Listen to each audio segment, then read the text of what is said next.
Thank you to my friend for Eagle Creek. I'm forgetting now the full name of the ride, and that's what happens with midnight sittings, so forgive me. I heard your comments, her comments loud and clear about the Navigable Waters Protection Act. This is a piece of legislation Canada had since 1867, originally under our first Prime Minister. It remained virtually unchanged until the very significant changes, and she and I will disagree. I think that the Omnibus Budget Bill C-45 in the fall of 2012 really did damage to our ability to protect navigable waters across Canada.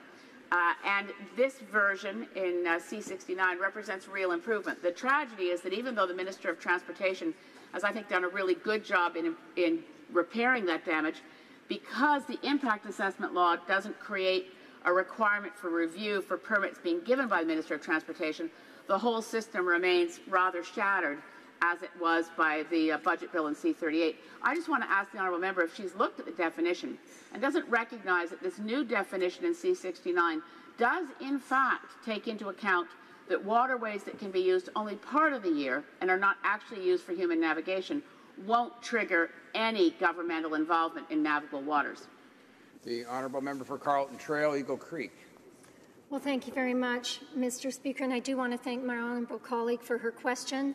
I think what we would have noted is that there was a schedule that was put in place when the previous government made changes to the act that we are talking about. I think what this government has done is kept the schedule and has now indicated that every other waterway will also be subject to the same regulations that the waterways on the schedule would be. And so it begs the question, why do you have a schedule if you're going to encompass every waterway in the country? But I would note comments that my colleague would have made, the lead on this bill.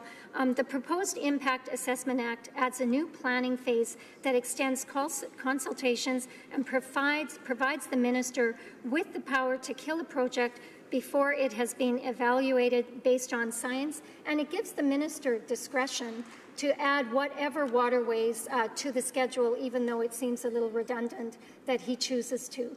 Thank you.